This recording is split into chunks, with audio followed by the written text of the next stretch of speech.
జాలి గల మనస్సు. పిల్లరా, ఈ 2వ ఆదివారంలో దేవుడు మనకి ఏం చెప్పాలనుకుంటున్నాడు అంటే జాలి గల మనస్సు. ప్రతి మనిషి తన జీవితంలో ఈ మనసు గురించి ఎన్నెన్నో మాట్లాడతాడు. పిల్లరా, ఎన్నో మాటలు మాట్లాడతాడు అంటే తన మనస్సును ఎవరు అర్థం చేసుకోవడం లేదని, నీ మీద నాకు అపారమైన ప్రేమ ఉందని, నా మనస్సులో నిన్నే ప్రతిష్ఠించుకున్నానని, నా మనసు ప్రతి క్షణము తనకు నచ్చినది కోరుకుంటుందని ప్రతి ఒక్క జీవితాన్ని దగ్గరికి వెళ్తున్నప్పుడు మనకు అర్థమవుతుంది ఈ మనసు గురించి మాట్లాడడం. ఈ మనసును లేదా ఈ ఉన్నతమైన స్థితిని ప్రతి మనిషి కలిగి ఉన్నాడు. ప్రేమైన వాళ్ళ, కానీ ఈ మనసు దేనిని పొందుకొని ఉండాలని దేవుడు కోరుకున్నాడు అన్నది మాత్రము బైబిల్ గ్రంథంలో మాత్రమే ఉంటుంది. సమాజం మనస్సుని పాడు చేసుకుంటుంది. సమాజం వారికి నచ్చినట్లుగా వాటి మీద మనసును పారేసుకుంది. దానిని ఏ విధంగా మలుచుకుంటున్నారన్న దాన్ని బట్టి మనం ఆలోచన చేస్తే వారి క్రియల వలన మనకి తెలుస్తూ ఉంటుంది ఈమె మనసు ఎక్కడ ఉంది, ఇతడి మనసు ఎక్కడ ఉంది అన్న సంగతి. ప్రియులారా, ఈ ప్రపంచంలో విలువైనది ఏదైనా మనిషిలో ఉన్నది అంటే అది మనసు. ప్రియులారా, చాలా విలువైనది మనసు. అందుకనే దేవుడు ఏమని అన్నాడంటే పిల్లరా, మారు మనస్సు పొందు అన్నాడు. దేవుడు కూడా అంటున్నాడు, మనసు ఎంత విలువైనదో చెబుతున్నాడు. మీరు మారు మనస్సు పొందండి. లోకంలో ఉన్న మనిషికి ఉన్న ఆ మనసు ఏదైతే ఉన్నదో చాలా విలువైనది, కానీ అది పాడైపోయింది. పాడైపోయిన జీవితాలను మార్చగలిగిన ఏకైక వ్యక్తి ఎవరైనా ఉన్నారు అంటే అది యేసుక్రీస్తు ప్రభువు వారు మాత్రమే ఉన్నారు. అలాంటి యేసుక్రీస్తు అనేక జీవితాల దగ్గరికి వెళ్ళి మాట్లాడుతూ, వారిని సందర్శిస్తూ, వారి జీవితంలో ఏం కావాలో చెబుతూ, దేవుని మాటలకు లోబడుతూ మీ మనసులను మార్చుకోండి అంటున్నాడు. ఎప్పుడైతే ఈ మాటలు విన్నారో, ఎప్పుడైతే ఈ యొక్క ఆలోచన గ్రహించారో, చాలా మంది ఈ లోక సంబంధమైన మనస్సు నుండి తొలగి దేవుని సంబంధమైన మనసులోనికి వెళ్ళరు. ప్రేమైన వాళ్ళ, వెళుతున్న వీళ్ళు ఈ మనసును ఆనందకరంగా మార్చుకుంటున్న వీళ్ళు మరలా ఈ మనసుకు మార్పులను చేకూర్చాలని ప్రభువు చెబుతున్నారు. దాని గురించి మనం ఆలోచన చేద్దాం. ప్రేమైన వాళ్ళ, కొలస్సీలకు రాసిన పత్రిక 3వ అధ్యాయం 12వ వచనం. కొలస్సీలకు రాసిన పత్రిక 3వ అధ్యాయం 12వ వచనం. అందరూ బైబిల్ తెరవండి ప్రియులారా. కొలస్సీలకు రాసిన పత్రిక 3వ అధ్యాయం 12వ వచనం. కాగా దేవుని చేత ఏర్పరచబడిన వారును పరిశుద్ధులను ప్రియులైన వారికి తగినట్లు అంటున్నాడు. దేవుని చేత ఏర్పరచబడిన వారును. కాబట్టి దేవుని చేత ఏర్పరచబడిన వారు ఎవరు అంటే ప్రియమైన వాళ్ళ క్రైస్తవులు,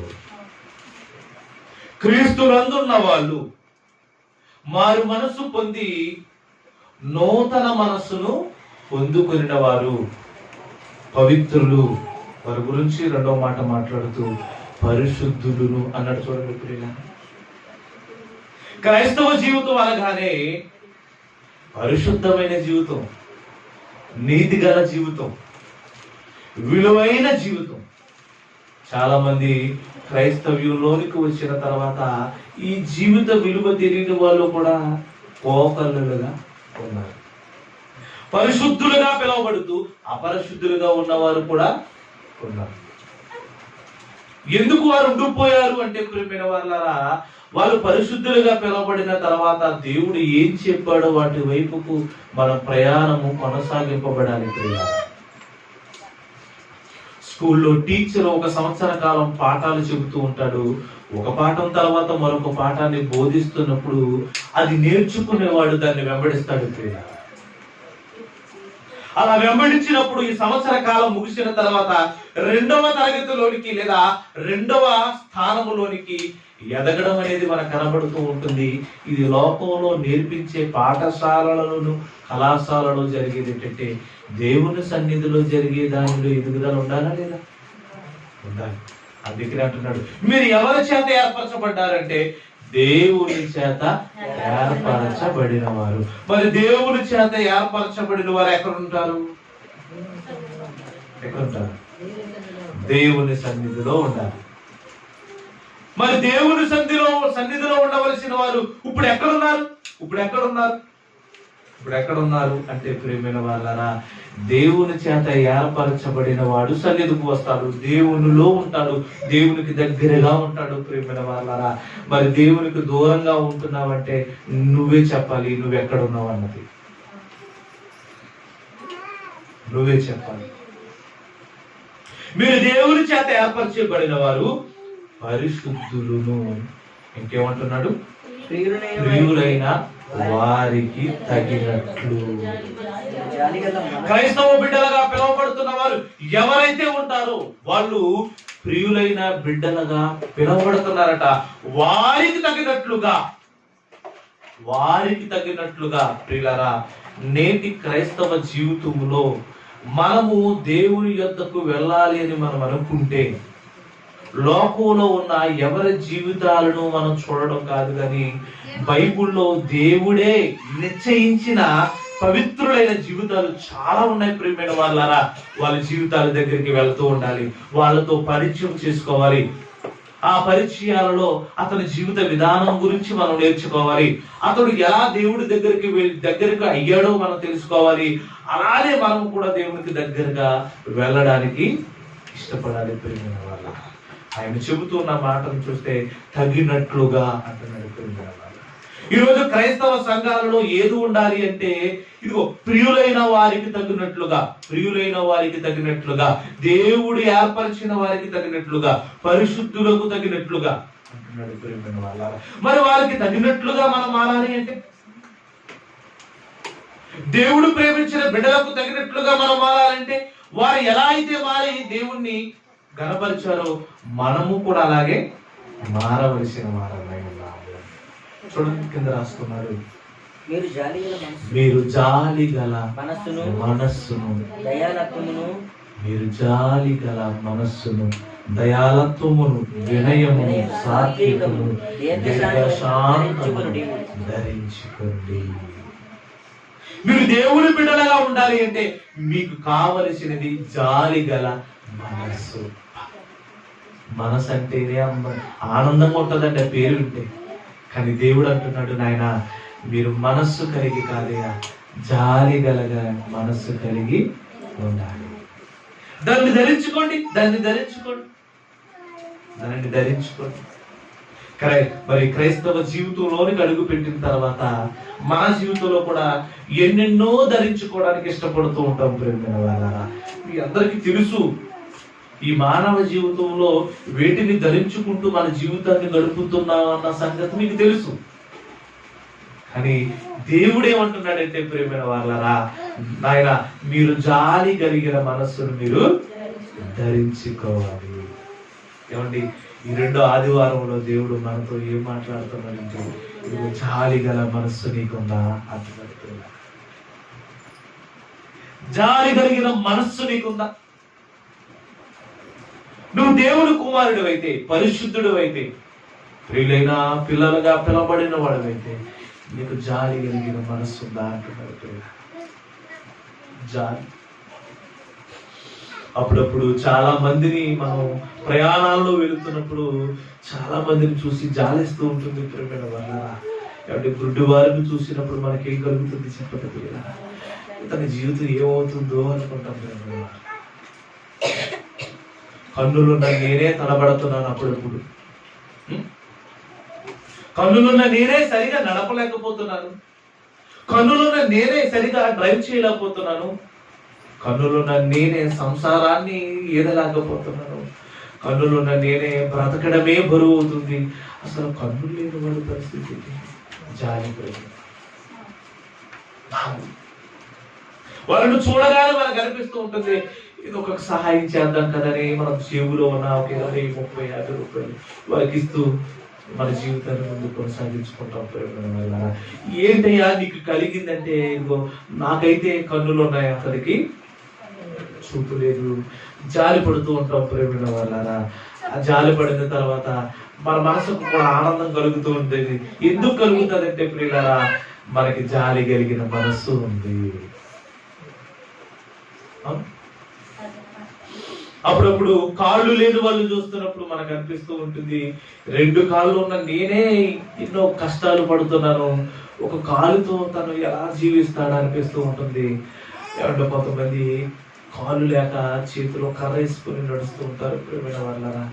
ఏమంటే మనమైతే రాజాలాగా నడుస్తున్నామేమో కానీ కాళ్ళు లేని వాళ్ళు ఎలా నడుస్తూ ఉన్నారు.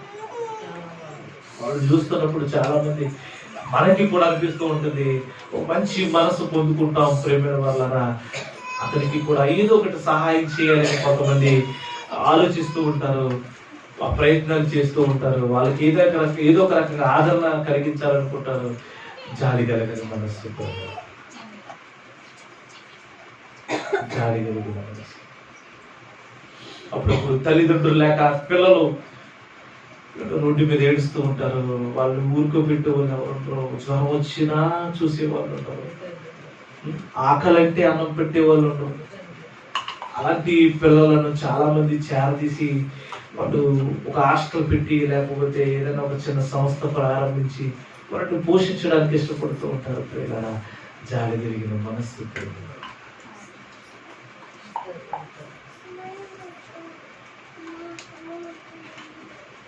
ఏమిటి జాలి కలిగిన మనస్సుతో ఎంతో మంది ఎన్నో కార్యక్రమాలు చేశారు. అందులో మదర్ తెరీసా గారు కూడా ఉన్నారు. దేశం నుండి మన ఆంధ్ర లేదా మన భారతదేశానికి ఆమె వచ్చింది.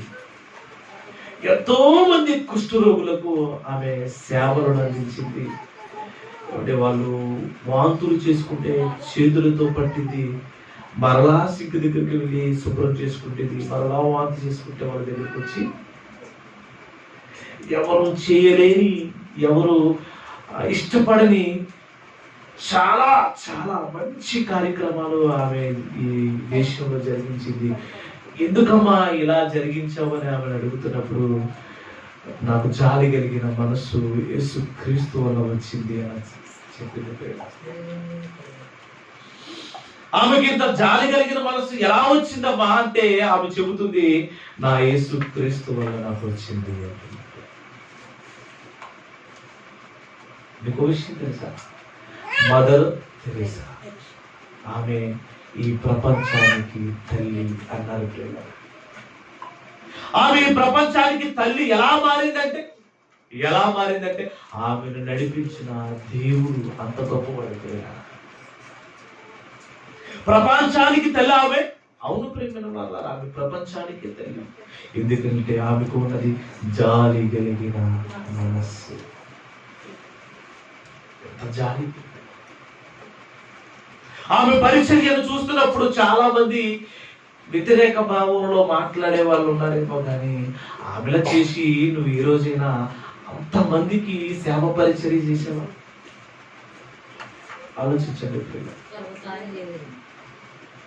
దేవుడు అదే అంటున్నాడు, నీకు జాలి కలిగిన మనస్సు కావాలి. కానీ చాలా సార్లు కఠినంగా మాట్లాడే మనస్సు కలిగి ఉంటాం ప్రేమైన వాళ్ళ. మన మాటలతో ఎదుటి వారికి బాధను కలిగిస్తాం, మన మాటలతో అనేకులకు ఇబ్బంది కలిగిస్తాం, మన మాటలతో మన ప్రవర్తనతో చాలా మందిని కూడా బాధించే స్థితిలో ఉంటాం మేము. కానీ దేవుడు అంటున్నాడు, అమ్మ ఇది మనకు తగదు, ఇది మరి మనకేముండాలి? ఆయన చెబుతున్నాడు, నీకేముండాలి అంటే జాలి కలిగిన మనస్సు ఉందా మనకి? దానిని ధరించుకోండి. వేటిలో ధరించుకుంటాం మనం? ఆనందపడతాం, సంతోషపడతాం.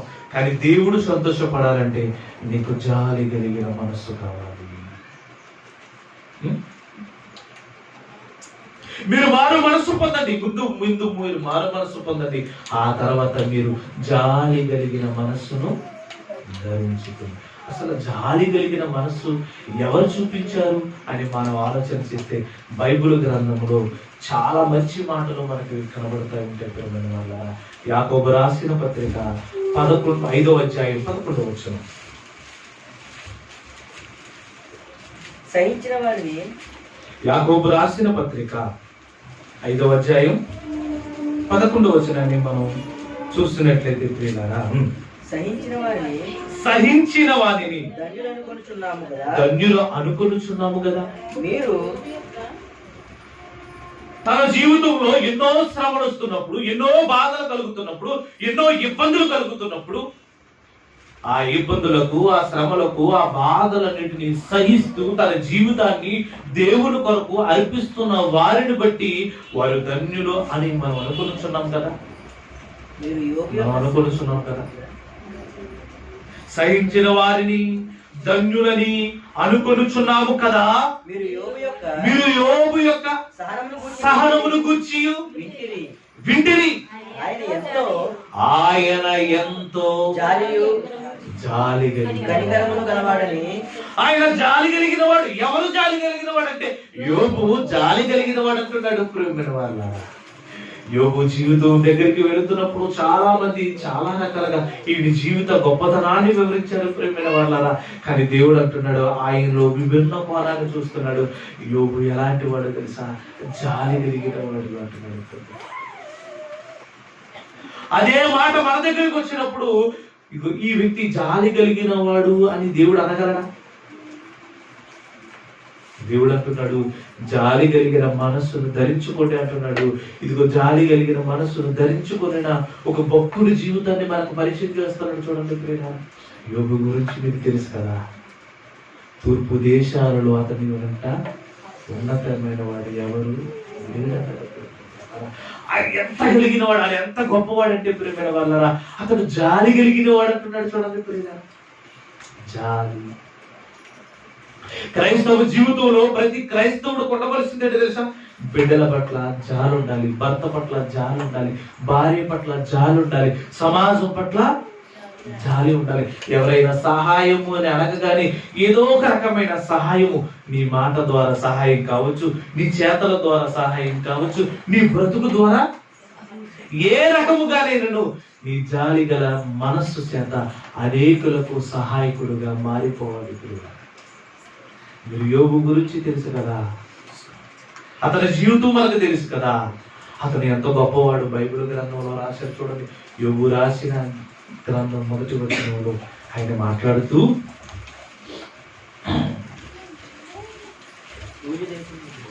ఊజు దేశమునందు యోబు అని ఒక మనుషుడు ఉన్నాడట. అతడు జీవితాన్ని చూస్తున్నప్పుడు దేవుడు చెప్తున్నాడు, అతడు యథార్థవంతుడు, న్యాయవంతుడు, దేవుని యందు, అసలు దేవుని యందు భయభక్తులు కలిగిన వాడిలో దేవుడే తన గురించి మాట్లాడే స్థితికి ఎదిగిన వాడు. అతడు చెడుతనమును విసర్జించాడు. అతనికి 7 కుమార్తెలు, ఆ కుటుంబం ఉంది. ఆయన గురించి మాట్లాడుతూ చెబుతున్నాడు ప్రియమైన వాళ్ళరా. 3వ వచనం చివరి మాటలో చూస్తే, తూర్పు దిక్కు జనులలో అతడే గొప్పవాడిగా ఉండేను. ఎందుకు గొప్పవాడిగా ఉన్నాడు అంటే దేవుడు అంటున్నాడు, గొప్ప క్రియలను చేస్తున్నాడు. అతడు యథార్థవంతుడు. ఏమన్నాడమ్మా? ఊజు దేశం ఉంది, ఆ దేశానికి గర్వకారణంగా మారిన వాడు యోబు గారు. ఆయన విలువైన వజ్రం. ఆయన దగ్గర సిరి సంపదల వల్ల ఆయన గొప్పవాడు కాదు, కానీ ఆయనే ఒక గొప్పవాడు. ఆయన ఎందుకు గొప్పవాడు అని ఆలోచన చేస్తే ప్రేమైన వాళ్ళారా, అతడు యథార్థవంతుడు, న్యాయవంతుడు, దేవుని యందు భయభక్తుడు. ఉందా మనకి భయం? మనకు ఉందా యథార్థత? మనకు ఉందా నిర్దోషతత్వం? ఆయన యథార్థవంతుడు, న్యాయవంతుడు, దేవుని యందు విశేషమైన భయభక్తులు కలిగిన వాడు. చెడుతనాన్ని విసర్జించాడు. అంత గొప్పవాడైన వాడు మరలా ఆయనకి ఏముందని దేవుడు చెప్పాడు తెలుసా? అతనికి జాలి కలిగిన మనస్సు ఉంది. ఎలా చూశాడు ఆయన? యోబు జీవితం దగ్గరికి వెళ్తున్నాడు దేవుడు. ఆయన కళ్ళ ముందు చూస్తున్నప్పుడు ఆశ్చర్యపోతున్నాడు యోబు జీవితాన్ని చూసి. అసలు ఆయన ఏం చేశాడు? అతను జాలి కలిగిన వాడిగా పిలవడానికి ఎన్నో గొప్ప కార్యములు చేసిన ఆయన ఇంకా ఏదో సమాజానికి ఏం చేశాడని ఆయన మాట్లాడుతున్నాడంటే ప్రియులారా, యోబు గ్రంథం 29వ అధ్యాయం 12వ వచనాన్ని చూద్దాం. దయచేసి యోబు గ్రంథం 29వ అధ్యాయం 12వ వచనాన్ని మనం గమనించినట్లయితే, యోబు జీవితం గురించి దేవుడు తన మాటలతో చెప్తున్న మాటలు చూడండి ప్రియులారా. యాలయనగా మర్ర పెట్టిన దీనులను, తండ్రి లేని వారిని, సహాయము లేని వారిని నేను విడిపించాను అంటున్నాడు. చూడండి యోబు ఎలాంటి వాడు తెలుసా? ఎవరైనా మొర పెట్టారనుకో, యోబు గారు నాకు దిక్కు నీవే అన్నారు అనుకోండి, నేనా నీకు దిక్కు అని దేవుని యందు ప్రేమ కలిగిన వాడే మొర పెట్టిన ప్రతి వానికి ఏం చేశాడు తెలుసా? సహాయం చేశాడు.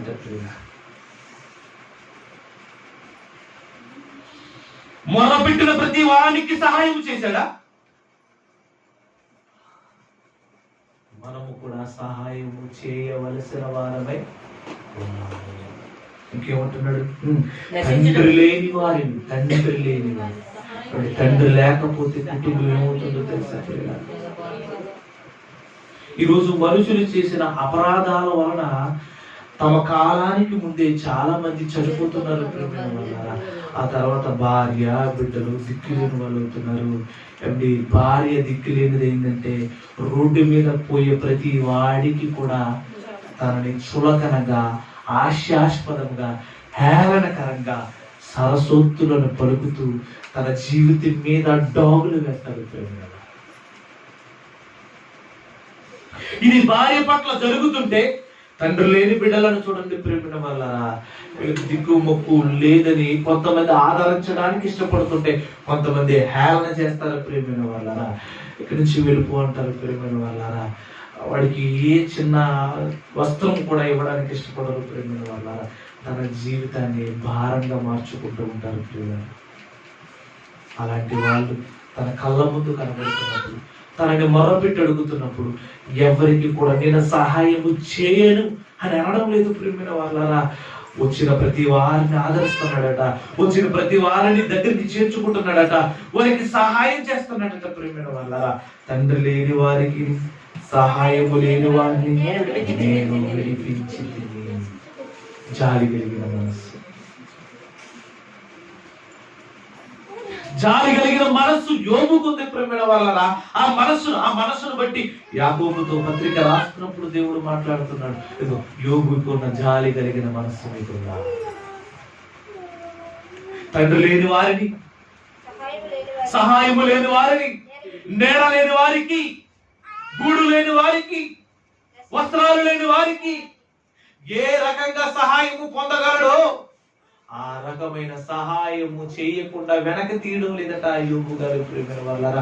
ఒక పక్క కుటుంబాన్ని, ఒక కుటుంబ స్నేహితులను, వారి యొక్క పరిసర ప్రాంతాల్లో ఉన్న వారి బంధుమిత్రులను అందరితో యోగక్షేమాలుగా ఉంటూ, ఇదిగో ఎవరికి సహాయము కావాలో అని అడుగుతున్న వాళ్ళకి, సహాయము అవసరమైన వాళ్ళకి యోబు తన సహాయాన్ని అందిస్తున్నాడు ప్రేమిన వాళ్ళరా.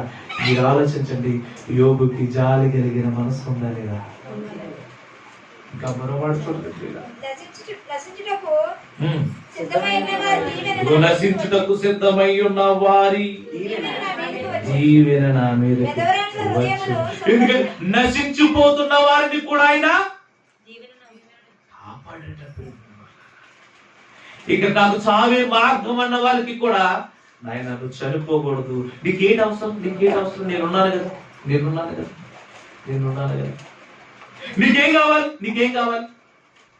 కావాలి, నశించిన వారి దీవెనలు నా మీదకి వస్తాయి అంటున్నాడంటే అలాంటి వారికి కూడా యోబు ఏం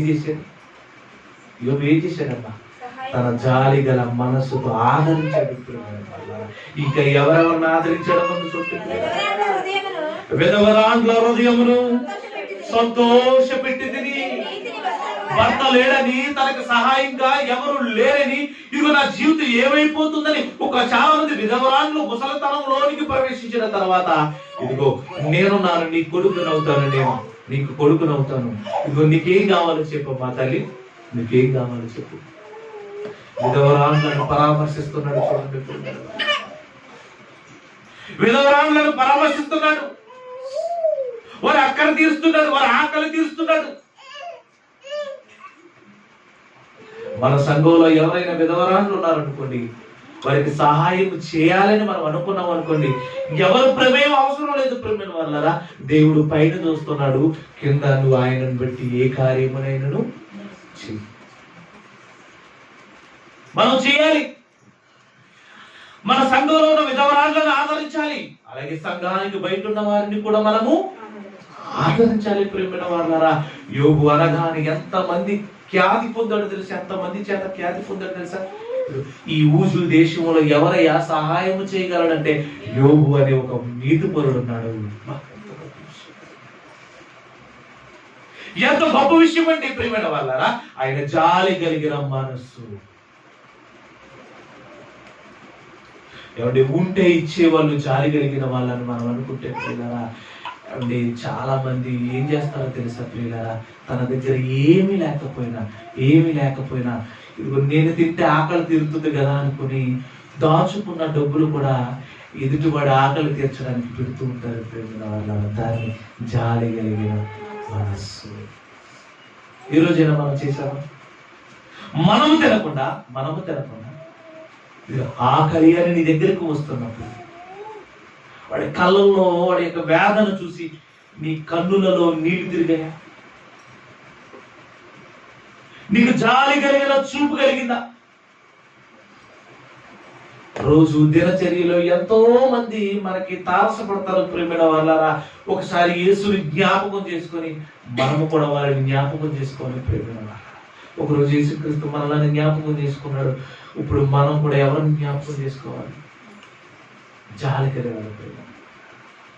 మనం ఉన్న చోట అందరూ కూడా ఎలా ఉండాలి తెలుసా? ఈయనున్నాడు, ఈయన వెనకాల ఉన్నారు యేసుక్రీస్తు. మదర్ తెరిసా జీవితం దగ్గరికి వెళ్తున్నప్పుడు అందరూ ఆమె దగ్గరికి వెళ్ళడానికి ఇష్టపడుతున్నారు. ఎందుకంటే మాకు సహాయం కలగాలంటే ఈమె అవసరం అని ఈమె దగ్గరికి అందరూ వెళుతున్నారు ప్రేమ అన్నారా. ఆమె ఎవరి బలాన్ని చూసుకొని కార్యక్రమాలు ప్రారంభించింది తెలుసా? యేసుక్రీస్తును చూసి కార్యక్రమాలు ఆ బలాన్ని తెచ్చుకునే ప్రేమైన వాళ్ళారా. ఇదో వీళ్ళందరూ నా దగ్గరికి చేరుకుంటున్నారంటే అర్థం ఏంటి తెలుసా? నేను నా యేసులో ఉన్నాను. జాలి కలిగిన మనసు. బండ హృదయాలుగా మారిపోయిన మన హృదయాలను ఆయన వాక్యము చేత బద్దలు కొడుతున్నాడు ప్రేమైన వాళ్ళారా. నీ హృదయాన్ని మార్చుకో, నీ మనస్సును మార్చుకో, నీ మనసు జాలి కలిగిన మనస్సుగా మార్చుకుంటున్నాడు ప్రేమైన వాళ్ళ. యోబు జీవితాన్ని చూస్తుంటే తండ్రి లేని వారికి సహాయం కావలసిన వారికి, నశించిపోవడానికి సిద్ధమైన వారి జీవితాలలో వెలుగును చూపిస్తున్నాడు. ఎందుకయ్యా ఈ వెలుగును నువ్వు చూపిస్తున్నావంటే, నా దేవుడు నాకు ఇచ్చాడు, నాకు ఇచ్చింది నేను ఉంచుకోవడానికి కాదు, నలుగురికి నేను సహాయపడడానికి. ఆయన మేలు చేశాడు. ఆ మేలు అందరికీ నేను పంచాలి. నా బిడ్డలకు పంచాలి, నా కుటుంబానికి పంచాలి, నా ఇరుగు పొరుగు వారికి పంచాలి. ఇంకేమంటున్నాడు చూడండి, 15వ వచనాన్ని చూడండి ప్రేమిన వాళ్ళరా. గురుడి వారికి నేను కన్నునైతిని, గురుడి వారికి నేనే చూపునైతిని, చూడండి ప్రేమైన వాళ్ళారా, యోబు జాలితనాన్ని చూసినట్లయితే అసలు గుడ్డివారిని చూసి చాలా మంది జాలిపడి వదిలేస్తారేమో కానీ యోబు జీవితం ఏంటో తెలుసా, వారికి కన్నులు నేనయ్యా. యోబును చూడకపోయినా ఆయన మనస్సును అందరూ చూశారు ప్రేమైన వాళ్ళారా. మమ్ములను ప్రేమించేవాడు ఒకడు ఉన్నాడా?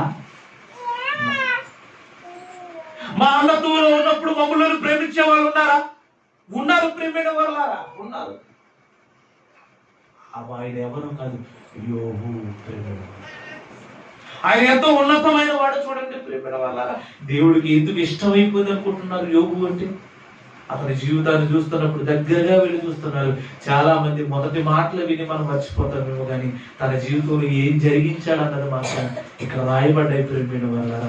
ఏమంటున్నాడంటే, గుడ్డి వారికి కన్నునైతిని, కుంటివారికి వారు నడవలేకపోతుందా? ఇతనే నడిపించాడా? ఆలోచించండి ప్రేమ, ఇతనే నడిపించాడు.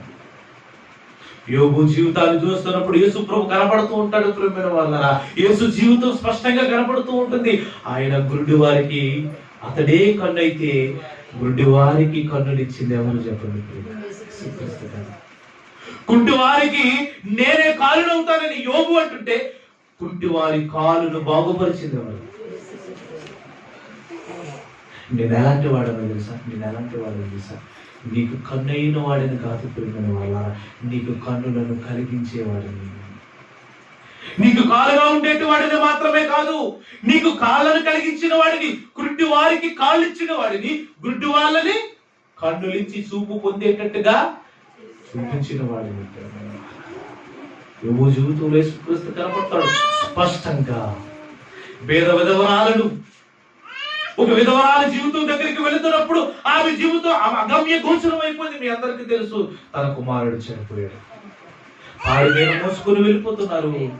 యేసుక్రీస్తు ఆధారి అంటే వచ్చాడు. ఆయన చూశాడు, చూడగానే ఆమె మీద జాలి పడ్డాడు ప్రేమైన వాళ్ళరా. ఇదిగో కాడి మోస్తున్న కాడిని ఆపాడు. కాడి మీద శవంగా మారిన కుమారుని ముట్టుకున్నాడు. ముట్టగానే ఆయన తిరిగి లేచాడు. తిరిగి లేవబడిన కుమారుని తీసుకుని వచ్చి ఆ విధవరాలైన తల్లికి అప్పగించాడు ప్రేమ వల్ల. జాలిపడ్డాడు. చనిపోయిన వారిని సైతం బ్రతికించి ఇస్తున్నాడంటే అర్థం ఏంటి? ఇక నీకు సహాయము లేదు, నీ బ్రతుకు ఆధారము లేదు, నువ్వు ఒంటరి దానివి. ఉన్న కొడుకు చనిపోయాడు, నీకున్న భర్త ముందే చనిపోయాడు. అసలే సమాజం అంతా నిన్ను అక్కడగా చేర్చుకోవడం లేదు. అయినా యేసుక్రీస్తు చూశాడు ఆమె జీవితాన్ని, ఆమె మీద జాలి పడ్డాడు. ఇదిగో ఉన్న ఆధారం పోతే ఆమె ఏమైపోతుందో అనుకున్నాడు. దేవా, నాకు అన్యాయం చేశావా అనే మాట ఆమె హృదయంలోనికి వచ్చి దేవుణ్ణి అపార్థం చేసుకుంటాదేమన్న ఆలోచనతో యేసుక్రీస్తు దగ్గరికి వచ్చాడు. ఆ పాడిని ముట్టాడు, తిరిగి లేపాడు. అమ్మా, నీ కుమారుని నువ్వు. ఆమె ఎంత సంతోషంతో ఎల్లుంటుందో చూడండి ప్రేమైన వాళ్ళారా. నా రక్షణ నీవేనా? ఇదిగో ఇశ్రాయేలుకు రక్షకుడు వస్తాడని ఎదురు చూస్తున్నా ఆ సమాజంలో ఇదిగో రక్షకుడు వచ్చాడు, నన్ను రక్షించాడు, నా కొడుకును బ్రతికించాడు, నాకు మరలా ఇచ్చాడు, నా కడుపు శ్లోకాన్ని తగ్గించాడు, నా గర్భ శ్లోకాన్ని తగ్గించాడు, నా మనోచింతలను తీర్చాడు, నా బ్రతుకును వెలుగుగా. జాలి యేసుక్రీస్తుకి ప్రేమైన వాళ్ళారా. సమాజాన్ని చూసి జాలి పడ్డాడు ప్రేమైన వాళ్ళారా. క్రైస్తవులుగా మనము జాలి పడుతున్నామా సమాజాన్ని చూసి? చాలా మంది చరుడు ఉనికిపోతున్నారు ప్రేమైన వాళ్ళారా. ఒక దుప్పటేద్దాం మన ఇంట్లో చాలా దుప్పట్లు ఉంటాయి ప్రేమైన వాళ్ళారా. మనం వాడుకోగా మిగతావి మడతెట్టి లోపలెడతాం ప్రేమైన వాళ్ళారా. వాటి వల్ల ఏమైనా ప్రయోజనం ఉందని చెప్పండి. చలిలో చాలా మంది ఆ దుప్పట్లు లేక ఆ చలిలో మగ్గిపోతున్నారు ప్రేమైన వాళ్ళారా. మీకు తెలియదా ఈ సమాజంలో ఉన్నది? మడతలు పెట్టుకుని బీరువలోను అరలోను పెట్టుకుంటున్నామే కానీ ఆ మడతలు పెట్టినవేవో బయటికి తీసి నువ్వు వాడుకున్న వాళ్ళకి ఇచ్చి ఆ కొత్తవి నువ్వు వాడుకోరాదు. కొత్తవి నువ్వు వాడుకో, పాతవి వాళ్ళు వద్దంటారా చెప్పండి. మనకి జాలి కలిగిన మనస్సు లేకపోతే ఎలా? చిరిగిపోయిన వస్త్రాలతో పిల్లలు తిరుగుతున్నప్పుడు నీ పాత బట్టలు ఇస్తే ఏమైపోయింది? జాలి కలిగిన మనస్సు. యేసుక్రీస్తు జీవితం దగ్గరికి వెళుతున్నప్పుడు ఆయన ఎంత మంది మీద జాలిపడ్డాడో తెలిసిన ప్రేమైన వాళ్ళ కరుణ కలిగిన వాడు, దిక్కులేని తల్లులను ఆదరించాడు. ఆదరించగల చెప్పండి ప్రియ, తన కుమారుని బ్రతికించి ఇస్తే ఎంత ఆనందపడిపోయిందండి ఆమె. ఎంత ఆనందపడి, నా రక్షణ, నా రక్షణ, నా దేవుడవు నీవే, నా దేవుడవు నీవే. కుమారుడు దేవుడు మాట్లాడుతున్నాడు, నా కుమారుడు అస్వస్థతగా ఉన్నాడు, దేవుడు నా కుమారుడిని స్వస్థపరిచాడు. ఎవరు స్వస్థపరిచాడు అంటే దేవుడు స్వస్థపరిచాడు. ఇదిగో నా బిడ్డను కాపాడాడు, ఆయనకి నా కృతజ్ఞతలు. గొప్ప విషయం. యోబు జీవితాన్ని చూస్తున్నప్పుడు ఇంకా అంటున్నాడు, దరిద్రులకు తండ్రిగా. ఈ లోకం దరిద్రులుగా ఉన్నవారిని, దీనులుగా ఉన్నవారిని, పేదవారిని ఎవరు చేర్చుకోరు ప్రేమైన వాళ్ళరా. కానీ యోబు జీవితాన్ని చూడండి ప్రేమైన వాళ్ళ, మీకెవరు లేరని మీరు అనుకుంటున్నాను, నేనున్నాను. నేను ఒక తండ్రిగా, ఒక తండ్రి కుమారుడు పట్ల ఎంత ప్రేమ చూపిస్తాడో యోబు కూడా అలాగే చూపించాడంట ప్రేమైన వాళ్ళ. దేవుడు తోడై ఉన్నాడు అని తెలియజేయడానికి ఊజు దేశంలో ఒక ఆయన ఉన్నాడు, ఆయనే యోబు ప్రేమైన వాళ్ళ. ఆయన దీనుల కుటుంబాలను ఆదరిస్తున్నాడు, నశించిన వారిని కాపాడుతున్నాడు, విధవరాండ్లను పరామర్శిస్తున్నాడు, గురుడు వారికి కన్నయ్యాడు, కురుడు వారికి కాలయ్యాడు, దరిద్రులకు తండ్రి అయిపోయాడు. దరిద్రులకు ఎలాగయ్యాడట? తండ్రిగా మారిపోయాడు. ఏమండి, ఎవరైనా మనల్ని ఇలా ప్రేమిస్తున్నట్టుగా ఎవరైనా ఒక సాక్ష్యము మన మీద ఉంటుందా చెప్పండి ప్రియ? పలానా సంఘ విశ్వాసి దగ్గరికి వెళితే, ఆ విశ్వాసురాలి దగ్గరికి వెళితే, ఆ విశ్వాసి యొద్దకు వెళితే వాళ్ళు ఎంత గొప్పవాళ్ళో తెలుసా? వాళ్ళు నమ్ముకున్న ప్రభు ఎంత గొప్పవాడైతే ఇలాంటి మంచి హృదయం ఉంటుంది అనుకుంటారు ప్రేమైన వాళ్ళరా. అలా ఉండగలుగుతున్నామా? ఈ నూతన సంవత్సరంలో ఈ నూతన మనస్సు మనకి కావాలి ప్రేమైన వాళ్ళ. ఈ జాలి కలిగిన మనస్సు, ఏమండి, జాలి పొందలేక, జాలి చూపించేవారు లేక చాలా జీవితాలు మగ్గిపోతున్నాయి ప్రేమైన వాళ్ళ, మగ్గిపోతున్నాయి. మరో మాట చూడండి ప్రియులారా, ఎరగని వారి వాక్యముని నేను శ్రద్ధగా విచారించి తిని వాళ్ళు ఎవరో నాకు తెలీదు, కానీ యోబు గారు మీరే న్యాయవంతుడట, మీ దగ్గరే న్యాయం జరుగుతుందని నేను నాకు న్యాయం చేయవా అని అడుగుతున్నప్పుడు ఎరగని వారికి ఏం చేశాడట? శ్రద్ధగా, నిజంగా వీడు చెబుతున్నది నిజమా కాదని శ్రద్ధగా విచారించి వాడి వేదనని తీర్చాడట ప్రేమ. ఎరగని వారికి ఆయన ఏం చేశాడట? శ్రద్ధగా వ్యాజ్యము విచారించట. ఎవరి పక్షాన న్యాయం ఉందో నిష్పక్షపాతి అయిన యోబు వారికి న్యాయం చేసేవాట ప్రేమ వాళ్ళ. మరో మాట చూడండి, దుర్మార్గుల దవడ పళ్ళను ఓడగొట్టు తిని. ఆలోచించండి ప్రేమ వాళ్ళరా, న్యాయం జరిగించడంలో వెనకాడడం లేదు ప్రేమ వాళ్ళరా. అన్యాయం జరిగిన వారికి న్యాయం చేస్తున్నాడు. ఒకనాడు ఈ రోజు న్యాయం జరగాలంటే కోర్టులకు వెళ్ళాలి, కానీ ఆ రోజు ఎక్కడికి వెళ్ళాలో తెలుసా? యోబు దగ్గరికి వెళ్ళాలి. ఏడు కోర్టులోనైనా న్యాయం జరగదు, ఎందుకంటే అక్కడ అబద్ధికులు ఎక్కువ ఉంటారు, ప్రేమ వాళ్ళ. వీళ్ళ వల్ల ఏ ఒక్క మేలు జరగదు ప్రేమ వాళ్ళ. ఎందుకంటే ప్రేమ వాళ్ళరా, కోర్టులో చాలా కేసులు అలాగే ఉండిపోయాయట. ఎందుకని? యోబు లాంటి న్యాయవంతులు కాదు వాళ్ళు, యోబు లాంటి అడ్వకేట్లు కాదు వాళ్ళు. యోబు న్యాయవంతుడు. యోబు ఈజ్ ఏ లాయర్. అర్థమవుతుందా ప్రియ? అతడు న్యాయవంతుడు, వ్యాజ్యములు సమపాలుగా తీర్చగలిగిన వాడు. అతనే జడ్జిమెంట్ అయ్యాడు ప్రేమిన వాళ్ళారా. తీర్పునిచ్చేవాడు కూడా యోబు అయ్యాడు ప్రేమిన వాళ్ళారా. న్యాయముగా తీర్చేవాడు. యోబు దగ్గరికి వెళ్ళిన ఏ కేసు కూడా మళ్ళా సమాధానంగా వచ్చేదట. తప్పు మాట్లాడేవాడు దవడ పళ్ళు ఓడగొట్టాడట. మేలు జరగవలసిన వాడికి మేలు జరిగించాడట. ఆయనే తీర్పరిగా ఆనాటి కాలంలో దేవుని వలన ఉన్నాడట. ప్రేమినాడు చెప్తున్న మాట చూడండి, దుర్మార్గుల దవడ పళ్ళను ఓడగొట్టి తిని.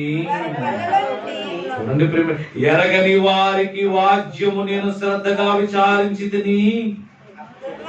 ఎందుకు దవడ పళ్ళు ఓడగట్టానంటే వారి పళ్ళల్లో నుండి దోపుడు సొమ్మును లాగడానికి.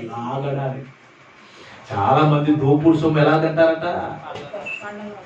పళ్ళతో గట్టిగా పట్టుకుంటారట చాలా మంది. అలాంటి పళ్ళు ఏం చేశాడట యోబు గారు? 36 పళ్ళు బయట ఉండి అనమాట. ఆలోచించండి పిల్లల, ఎందుకయ్యా నువ్వు అతని దవడ పళ్ళు ఊడగొట్టావంటే, ఇదిగో నిసాయుల సొమ్మును దోచుకున్నాడు, వీడు పళ్ళల్లో దాన్ని గట్టిగా పట్టుకున్నాడు. మరి నేనేం చేయాలి? దేవుని యందు భయభక్తులు కలిగిన నేనేం చేయాలి? న్యాయము చేయాలి. చేశాడా? తన జాలి కలిగిన మనస్సు. ఆయన ఎంత గొప్పవాడో చూడండి ప్రియుల. యోబు జీవితం దగ్గరికి వెళుతున్నప్పుడు ఒక్కొక్కటి నేర్చుకోవచ్చండి. ఆయన దగ్గర ఎన్నో పాఠాలు ఉన్నాయి. టీవీ సీరియల్ దగ్గర ఏ పాఠం ఉందో ప్రేమ వాళ్ళ యొక్క టీఆర్పీ రేట్లు పెంచుకోవడానికి ఏవేవో మనకు చూపిస్తారు. మనం దొరకిచ్చెక్కుతుంది, అంతకు మించి ఏమీ ఉండదు. కానీ యోబు జీవితం దగ్గరికి వెళ్ళి నీ జీవితం మారిపోతుంది. సహించిన వారిని ధన్యులని అనుకుంటేవి కదా. ఇప్పుడు యోబు జీవితాన్ని చూడండి, ఆయన ఎంతగా సహించుకున్నాడంటే, జాలి చూపకుండా ఉన్నాడా చెప్పండి ప్రియుల. ఆయనకి ఎలా కలిగింది మనసు? మారు మనసు పొందక్కర లేకుండానే అంత మంచి మనసు ఎలా వచ్చింది? దేవుని మనసు నీలో ఉంటే ఆ తదుపరి కార్యక్రమం అదే జాలి కలిగిన మనసు. మరొక ఆయన ఉన్నాడు, చూద్దాం ప్రియమైన వాళ్ళ. ఋతు గ్రంథం 2వ అధ్యాయం 20వ వచనాన్ని చూడండి ప్రియుల. ఋతు గ్రంథం 2వ అధ్యాయం 20వ వచనం. ఋతు గ్రంథం 221వ పేజీ. నయోమి బ్రతికి ఉన్న వారికి చచ్చిన వారికి ఉపకారము చేయుట మానని ఇతడు యెహోవా చేత ఆశీర్వదింపబడును గాక అని తన కోడలితో చెప్పుతుంది. నయోమి అనగా మీ అందరికీ తెలుసు, తన జీవితం అంతా కూడా విషాదములోనికి వెళ్ళిపోయింది. నయోమి జీవితం చాలా విషాదములోనికి వెళ్ళిపోయింది. ఒకనాడు కరువు ఉంది కదా అనేసి మరి మరొక దేశానికి వెళ్ళిపోతారు. ప్రియమైన వాళ్ళారా, బెత్లెహేము నుండి వారు బయలుదేరి మరొక ప్రాంతానికి వెళ్ళిపోతారు. మోయాబు దేశానికి వెళ్ళిపోతారు. ఈ మోయాబు దేశంలో జరిగినది ఏంటంటే ప్రియమైన వాళ్ళారా, నయోమి తన భర్త తన బిడ్డలతో 2 కుమారులతో ఉండేది. అలా ఉన్న తర్వాత 2 కుమారులకి వివాహం చేసింది. వివాహం జరిగిన తర్వాత 2 కోడళ్ళు 2 కొడుకులు.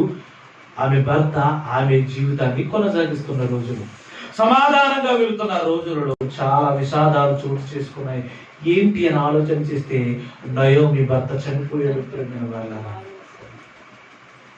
నయోమి భర్త చనిపోయాడు. ఆ తర్వాత తన కోడళ్ళు 2తోనూ తన కొడుకులతో ఉంటున్నప్పుడు కొంతకాలానికి 2 కొడుకులు కూడా చనిపోయారు. ఇప్పుడు ఆమె జీవితం ఏమైపోయిందంటే, కుటుంబానికి ఆధారం లేదు, భర్త లేడు. భర్త లేకపోతే బిడ్డలన్నా ఉంటారనుకుంటే కొడుకులు లేరు. ఇవి 2 కూడా ఆడవాళ్ళు ఉన్నారు. అత్తగారిగా ఈమె సంసారం అంతా ఆడవాళ్ళ సంసారం అవుతుంది. ఇప్పుడు బయటికి పనికి వెళ్ళి తెచ్చే దిక్కేటి? భర్త పోయాడని బాధపడుతూనే బిడ్డలు పోయారని బాధపడుతుంది. ప్రేమైన వాళ్ళరా, ఆమె బాధ వర్ణాతీతం. ఆమె మరలా బెత్లెహేముకు వచ్చినప్పుడు అందరూ చూసి నయోమి వచ్చేందంటే అందరూ మాట్లాడుతున్నప్పుడు ఆమె ఏమన్నా తెలుసా? నయోమి అనకండి బానండి అంటుంది. నన్ను నయోమి అని పిలవకండి. నేనేమో సారవంతంగా ఉన్నావు, నా జీవితం అయిపోయింది, బీడి బారిపోయింది, నా బ్రతుకులో వెలుగు లేదు, నా జీవితంలో ఏమీ లేదు, నేనేమై ఉన్నాను, నన్ను అలా పిలవకండి, నన్ను ఇలా పిలవకండి అని మాట్లాడుతుంది. అలాంటి ఆమె వచ్చింది, ఆ దేశంలోకి అడుగు పెట్టింది. ఇదిగో తన కోడలతో వచ్చింది. ఇదిగో ఒక రోజు కోడలతో మాట్లాడింది, అమ్మా నేను ఇంకా ఓపిక లేదు దాన్ని, ఇక మీ బ్రతుకుకి నేను ఎలాంటి ఆదరణ నేను చూపలేను. ఇదిగో మీ అమ్మ వాళ్ళ ఇంటికి వెళ్ళి ఏదైనా భర్త చనిపోయాడు కాబట్టి వివాహం చేసుకోండి, మీ తల్లిదండ్రుల మాటలు వినండి అంటే అందులో ఒక కుమార్తె రూతు అలా అనలేదు. ఇదిగో ఆమె వెంటే వచ్చేసింది. దేవుడు నయోమిని ఆదరిస్తున్న తీరుతెన్నులు చూడండి ప్రేమైన వాళ్ళరా. రూతుకి మాత్రమే అర్థమైంది భర్త లేని స్థితి నాది కాదు, నా అత్తగారిది కూడా. నేను ఏ స్థితిలో ఉన్నానో రూతుకి అర్థమైంది, నా అత్తగారు కూడా అదే స్థితిలో ఉంది. ఇదిగో నేనైనా యవనస్తురాలను ఎక్కడైనా పని చేసుకోగలను, నా అత్తగారిని పోషించేదో. ఏ కోడలంటే అలా ఆలోచిస్తుంది ప్రేమైన వాళ్ళ. పిల్లవు కానీ వేరే కాపురం అంటున్నారు ప్రేమైన వాళ్ళ. ఇదే రోగం. వేరే అయిపోదాం ఆలోచించండి. అత్తగారిని పట్టుకుంది జాగ్రత్తగా. ఇద్దరు వచ్చారు. వచ్చిన తర్వాత ఆ పరిసర ప్రాంతంలో ఉన్న వారందరూ పిలుస్తున్నప్పుడు ఆమె అంటుంది, నన్ను నయోమి అని. ఆ నయోమికి దూరపు బంధువు ఒక ఆయన ఉన్నాడు, అతడి పేరే బోయాజు. ఈ బోయాజు జీవితంలోనికి వెళ్తున్నప్పుడు నయోమి అతని గురించి చెప్తుంది. ఆమె బాధలో ఉన్నప్పుడు అతని గురించి సాక్ష్యం ఇస్తుంది. ఆమె బాధలో ఉంటూ వేదన పొందుతూ ఇది ఒక గొప్పవాడి గురించి సాక్ష్యాన్ని చెప్తుంది. ఏమని చెప్తుందంటే, నయోమి బ్రతికి ఉన్న వారికి, చచ్చిన వారికి సహాయము, చూడండి, ఉపకారము చేయుట మానని అతను ఎంత ఉపకారం చూడండి ప్రేమైన వాళ్ళ. అతనికి ఎంత జాలి ఉందంటే ప్రేమైన వాళ్ళారా, ఇదిగో మానలేదట. ఎప్పటి నుండి ఆ బోయేజు గురించి వింటున్నాను, ఆ నయోమి గారు ఎప్పటి నుండి ఆయన గురించి వింటుందో అప్పటి నుండి కూడా ఆయనకి ఏముందనుకుంటున్నారు, ఉపకారం చేసే మనసు ఉంది. ఎదుటి వారి యొక్క భేద స్థితిలోను, ఎదుటి వారి యొక్క దీన స్థితిలోను ఆదరించే స్థితి ఉంది. ఎలా వచ్చింది ఆయనకి మనసు అంటే ప్రేమైన వాళ్ళారా, ఆయన తల్లి నేర్పించుంటుంది. ఆయన తల్లి ఎవరో కాదు, రాహాబు. మత్తయి సువార్త 1వ అధ్యాయంలో 5వ వచనంలో ఆయన రాస్తున్నాడు, నయస్సును సల్మానును కనెను, సల్మాను రాహాబునందు బోయాజును. ఈ బోయాజు ఎవరి అంటే రాహాబు కుమారుడు. రాహాబు ఎవరంటే అన్యజనుల దేశంలో ఒకనాడు నివసించి ఒక వేశ్యగా మారినప్పుడు వేశ్యగా ఉన్న ఆమె మారిన తర్వాత ఇజ్రాయేలు జనాంగములో ఒక ఉత్తముడను కనిన తల్లి ఆమె రాహాబు. ఆ రాహాబు జీవితాన్ని చూస్తున్నప్పుడు ఆ రాహాబు తన బిడ్డలకి చెప్పుంటది ఏమనంటే, ఒకనాడు నా స్థితి ఇది, ఈ రోజు నన్ను దేవుడు కాపాడాడు, ఆ దేవుణ్ణి మనం నమ్ముకోవాలి, ఆ దేవుణ్ణి మనం వెంబడించాలని పదే ఆ బిడ్డకి నూరు పోసిందో లేకపోతే చెప్పిందో ఏమైతే అయిందేమో కానీ తల్లిదండ్రులు పెంపకం వలన మాత్రమే బిడ్డలు బాగుపడతారు ప్రేమైన వాళ్ళరా. బోయేజు బాగుపడ్డాడు, బోయేజు మారిపోయాడు ప్రేమైన. అతడు చనిపోయిన వారికి, బ్రతికి ఉన్న వారికి ఉపకారము చేయుట మానడం లేదంట. అతడు ఉపకారి, సమాజం పట్ల జాలి కలిగిన వాడు, నిస్సహాయుల పట్ల జాలి కలిగిన వాడు. చచ్చిన వారినే జ్ఞాపకం చేసుకుంటున్నారట. చచ్చిన వారిని అర్థం ఏంటో తెలుసా, చాలా మంది బ్రతికి ఉన్నాం, ఎందుకు బ్రతుకున్నామో మాకే తెలియదు అంటారు. ఎందుకంటే జీవితం అంతా సర్వనాశనంలోనికి వెళ్ళిపోయింది. నయోమి జీవితం కూడా అట్లాగే ఉండిపోయింది. అవునా, భర్త లేడు, బిడ్డలు లేడు, కోడలు తను ఉంది. మరి ఈ జీవితాన్ని ఎవరు ఆదరిస్తారు? దేవుని పేరట ఒక కుమారుడు ఉన్నాడు, అతడి బోయాజు. అతను ఆదరించాడు ప్రేమ వాళ్ళ. అతని గురించి జ్ఞాపకం చేస్తున్న నయోమి చెబుతుంది, ఆ ఎంత గొప్పవాడు, యెహోవా చేత ఆశీర్వదింపబడును గాక. ఎంత గొప్పవాళ్ళు ప్రేమ. ప్రసంగి గ్రంథం 7వ అధ్యాయం 4వ వచనం, జ్ఞానుల మనస్సు ప్రాలాపించు వారి ఇంటి మీద ఉండును. అయితే ఎందుకయ్యా ప్రాలాపించు వారి ఇంటి మీదకు వెళుతుందంటే వారి మీద జాలి. వాళ్ళ ఇంట్లో ఏమైందో, వాళ్ళకి ఏమున్నాయో ఏమి లేవో, కనీసం వాళ్ళు ఆదరించే వాళ్ళు ఉన్నారా, పెట్టే వాళ్ళు ఉన్నారా, చూసే వాళ్ళు ఉన్నారా అని జ్ఞాని మనసు ఎక్కడ ఉంటుందట.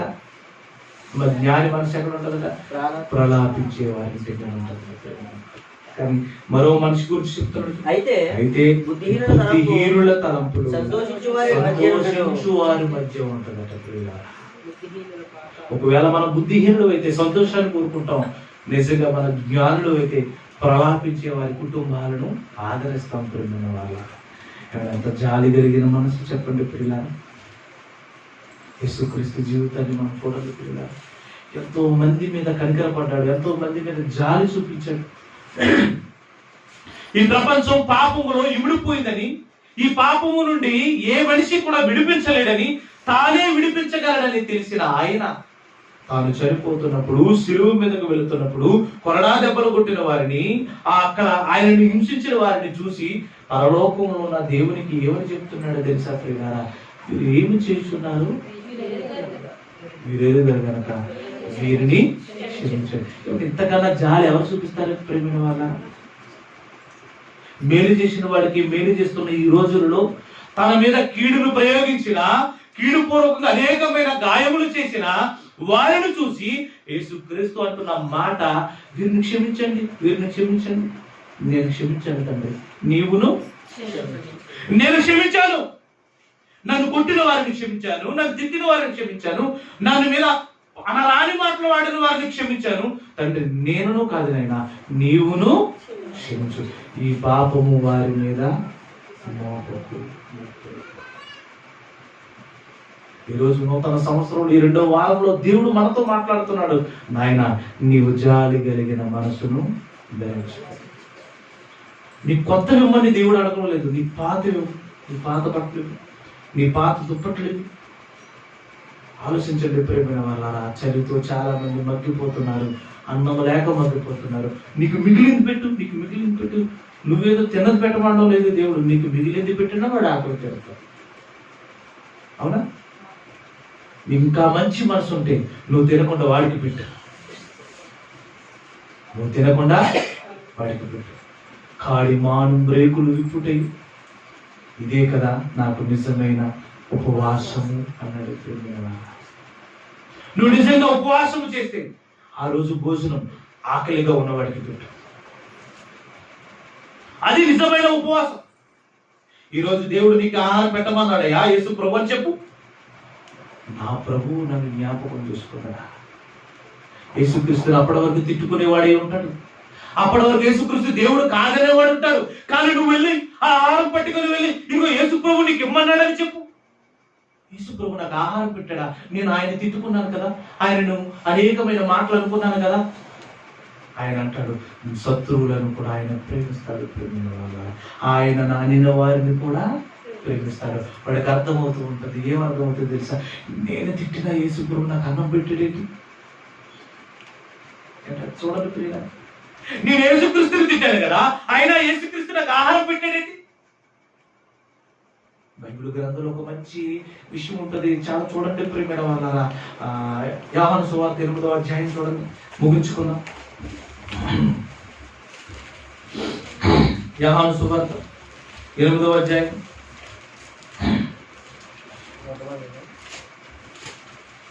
మొదటి నుంచి మనం చదువుకుందాం ప్రియులారా.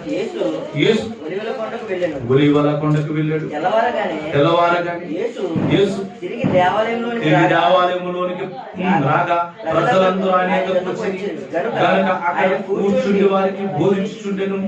శాస్త్రులు పరిసయ్యులను వ్యభిచారమందు పట్టబడిన ఒక స్త్రీని తోడుకొని వచ్చి ఆమెను మధ్యన ప్రియులారా, దేవుడు సమాజ మందిరంలోకి వెళ్ళి సమాధానకరమైన, జాలికరమైన మాటలు చెబుతున్నాడు. ప్రేమైన వాళ్ళారా, కొంతమంది అతన్ని ఏదో ఒక రకంగా శోధించాలనే ఉద్దేశంతో ఒక స్త్రీని తీసుకుని వచ్చారు. ఆ మధ్యలో నిలబెట్టారు.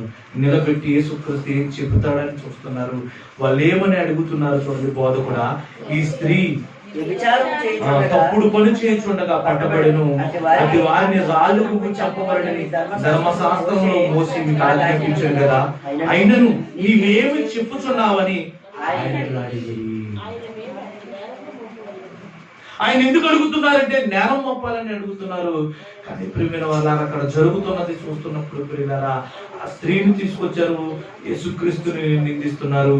ఆ స్త్రీ జీవితం వల్ల దేవుడు నిందింపబడుతున్నాడు. ఒక మనిషి తప్పు చేయడం వల్ల సాక్షాత్తు దేవుడు నిందింపబడుతున్నాడు. ఎందుకు నిందింపబడుతున్నాడు అంటే నువ్వు చెప్పే ఆన్సర్ ఏంటయ్యా అని యేసుక్రీస్తుని అడుగుతున్నారు.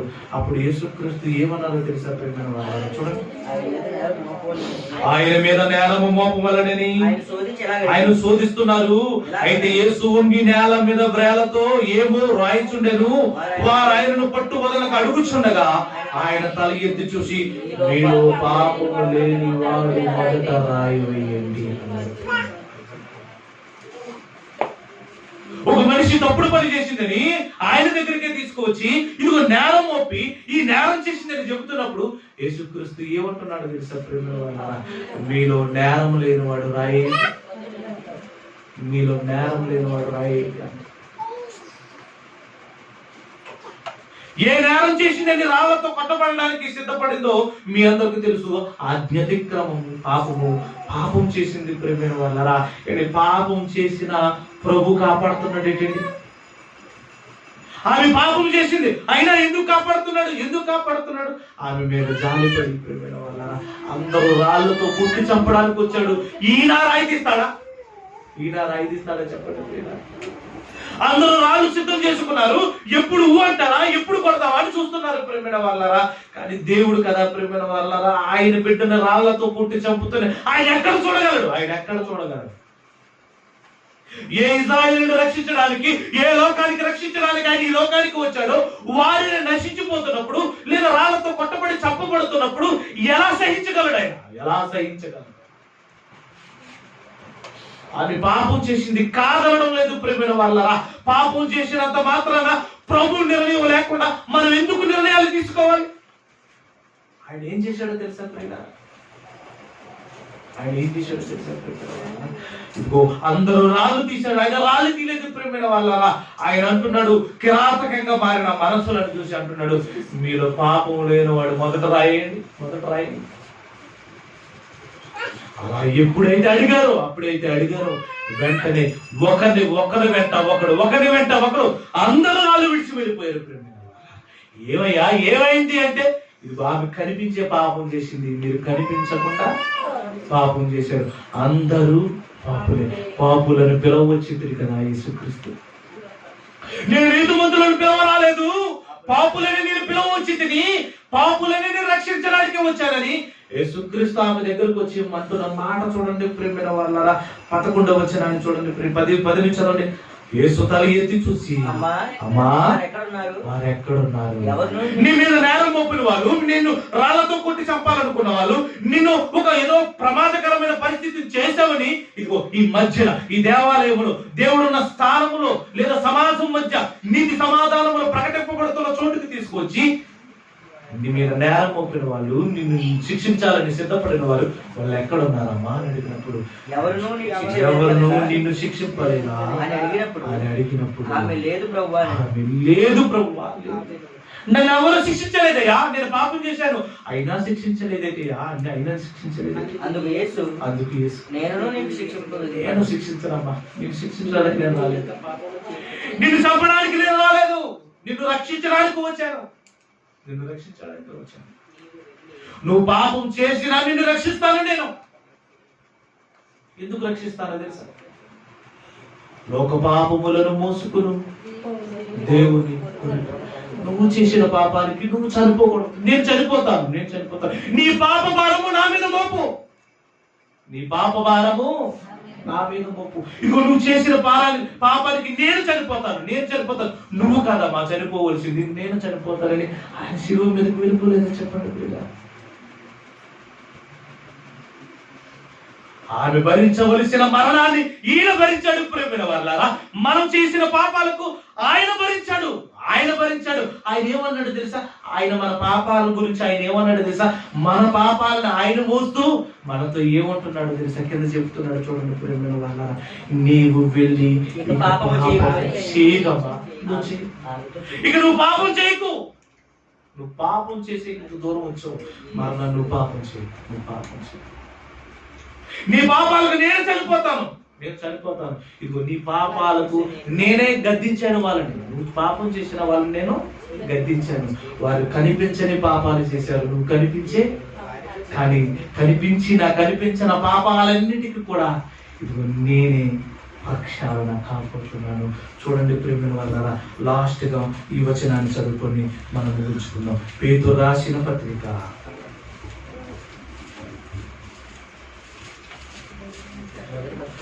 మొదటి పత్రిక 1వ అధ్యాయం 19వ వచనాన్ని చూడండి ప్రియులారా.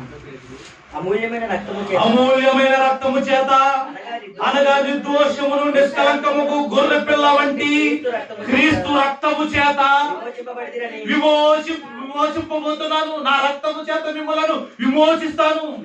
నా రక్తము నిష్కలంకమైనది, నా జీవితం పవిత్రమైనది. పాపులను రక్షించడానికి నా పవిత్ర జీవితాన్నే అర్పించబోతున్నానని అర్పించాడు. ప్రేమ వల్ల ఆమెను రక్షించాడు. ఈ నా సిలువలో జాలి కలిగిన మనసు, ఆయన జాలిపడ్డాడు. ఆమె చనిపోకుండా జాలిపడ్డాడు. ఆమెకి దిక్కెవరు? ఆమెకి దిక్కెవరైనా ఉన్నారా? ఈమె విచారం చేత పట్టబడింది కాబట్టి చంపాలనేసి అందరూ సిద్ధపడిపోయారు రాళ్ళు తీసి. కానీ దిక్కైన వాళ్ళు ఎవరో తెలుసా? ఇదిగో దీనులను ఆదరించాడు. యోగు గురించి మాట్లాడుతున్నప్పుడు నశించిన వారిని కూడా ఆదరించాడు ఆయన. ఇదిగో నశించిపోతున్న ఈమెను కాపాడింది ఎవరు? యేసుక్రీస్తు కాడా? జాలి కలిగిన మనసు, దేవుని చేత ఏర్పరచబడిన మనము ఇలాంటి మనసు కలిగి బ్రతకాలని నన్ను నేను హెచ్చరించుకుంటూ ఈ హెచ్చరిక మాటలు మీకు తెలియజేస్తూ నిలుచుకొని ప్రార్థన చేసుకుని, ప్రేమ కలిగిన దేవ, ప్రేమాస్వరూపి కొందరములు స్తుతులు స్తోత్రములు నాయన, మీరు సన్నిధానాన్ని నడిపించినందుకే కృతజ్ఞతలు. మీరు గణపరచబడండి ప్రభువా, మీరు ఆదరింపబడండి. ఈ విలువైన సమయంలో మీతో మాట్లాడే స్థితిని మాకు కలగజేసినందుకు, మీ మాటలను హృదయంలోనికి దేవా భద్రపరచుకునే శక్తి సామర్థ్యములను ప్రసాదించిన యేసునామాన్ని ప్రార్థన వేడుకుంటున్నాం. పరలోకం